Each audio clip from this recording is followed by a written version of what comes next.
Halo, Assalamualaikum warahmatullahi wabarakatuh. Perkenalkan, nama saya Jihan Afifah. Saya berasal dari Universitas Andalas dengan BP 1900532012. Pada kali ini saya akan menjelaskan tentang sedikit pada mata kuliah administrasi keuangan, yaitu tentang perpajakan atau tentang pajak. Yang pertama, saya akan jelaskan beberapa subtopik pada pajak. Yang pertama, konsep pajak. Yang kedua, dasar hukum pajak. Yang ketiga, peranan pajak. Yang keempat, klasifikasi pajak. Baiklah, saya akan menjelaskan tentang konsep pajak. Pada konsep pajak ini saya akan menjelaskan dua. Yang pertama, pengertian pajak, dan yang kedua, ciri-ciri pajak.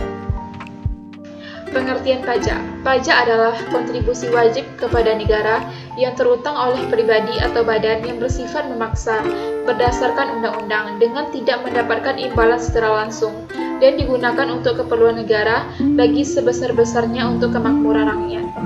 Pengertian ini berdasarkan menurut Undang-Undang Nomor 28 Tahun 2007. Selanjutnya, ciri-ciri yang melekat pada pengertian pajak yang saya jelaskan tadi. Yang pertama, dipungut oleh negara. Maksud dipungut oleh negara ini adalah dia dipungut baik oleh pemerintah pusat maupun oleh pemerintah daerah. Yang kedua, dipungut atau dipotong berdasarkan kekuatan undang-undang serta aturan pelaksanaannya. Yang ketiga, dalam pembayaran pajak tidak dapat ditunjukkan adanya kontraprestasi langsung dan dapat ditunjuk. Yang keempat, diperuntukkan bagi pengeluaran pembayaran pemerintah yang bermanfaat bagi kemakmuran rakyat.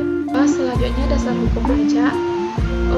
Berdasarkan informasi yang saya dapatkan, saya mendapatkan dasar hukum pajak ini terbagi 6. Yang pertama, Undang-Undang Ketentuan Umum dan Tata Cara Perpajakan yang diatur dalam Undang-Undang Nomor 6 Tahun 1983 dan diperbarui oleh Undang-Undang Nomor 16 Tahun 2000. Yang kedua, Undang-Undang Pajak Penghasilan atau PPH yang diatur dalam Undang-Undang Nomor 7 Tahun 1983 dan diperbarui oleh Undang-Undang Nomor 17 Tahun 2000. Yang ketiga, Undang-Undang Pajak Pertambahan Nilai dan Pajak Penjualan yang diatur oleh Undang-Undang Nomor 8 Tahun 1983 dan diganti menjadi Undang-Undang Nomor 18 Tahun 2000.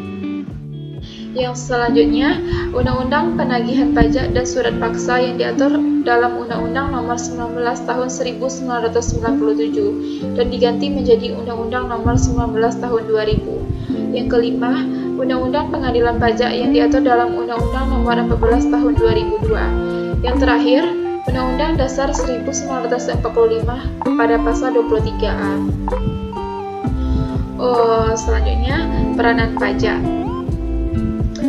Peranan pajak ini saya mendapatkan informasi menurut para ahli, pembagiannya ada dua. Yang pertama, peranan ahli menurut Madiasmo, yaitu fungsi budgetair atau finansial, yaitu memasukkan uang sebanyak-banyaknya ke kas negara dengan tujuan untuk membiayai pengeluaran negara. Kedua, fungsi regularen atau fungsi mengatur, yaitu pajak digunakan sebagai alat untuk mengatur masyarakat baik di bidang ekonomi, sosial, maupun politik dengan tujuan tertentu.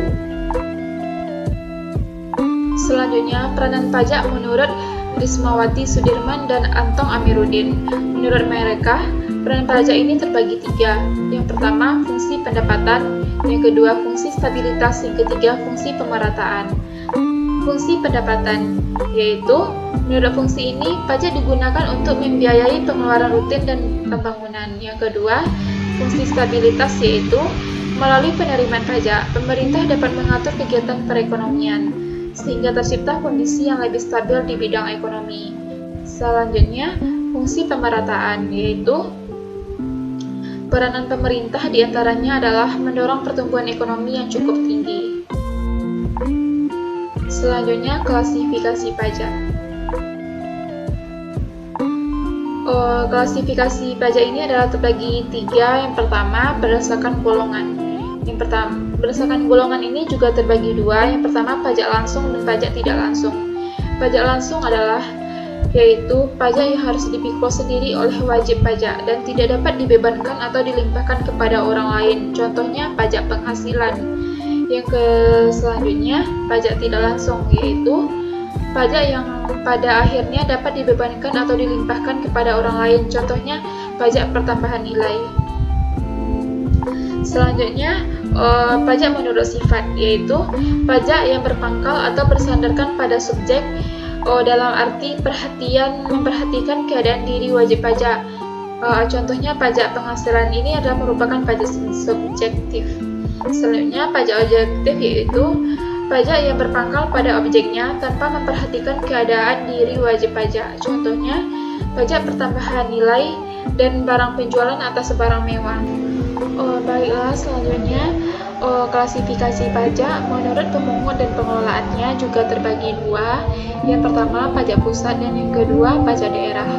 Pajak pusat adalah pajak yang dipungut oleh pemerintah pusat yang digunakan untuk membiayai rumah tangga. Contohnya, pajak penghasilan atau PPh, pajak pertambahan nilai atau PPN, pajak penjualan atas barang mewah atau PPNBM, pajak bumi dan bangunan atau PBB, dan biaya materai. Mulai tahun 2012, PBB ini dikelola oleh daerah. Selanjutnya, pajak daerah, yaitu pajak yang dipungut oleh pemerintah daerah dan digunakan untuk membiayai rumah tangga daerah. Contoh dari pajak daerah ini adalah dia memiliki dua tingkatan, yaitu tingkatan 1 dan tingkatan 2. Pajak tingkatan daerah 1 adalah contohnya pajak kendaraan bermotor dan kendaraan di atas air, biaya balik nama kendaraan bermotor dan kendaraan di atas air, pajak pengambilan dan pemanfaatan air tanah dan air permukaan. Yang kedua, pajak daerah pada tingkat 2, yaitu contohnya pajak hotel dan restoran, pajak reklame, pajak hiburan, dan pajak penerangan jalan. Baiklah, sekian dari presentasi saya tentang perpajakan. Maaf kalau ada kekurangan. Saya sudahi dengan wabillahi taufik wal hidayah. Assalamualaikum warahmatullahi wabarakatuh.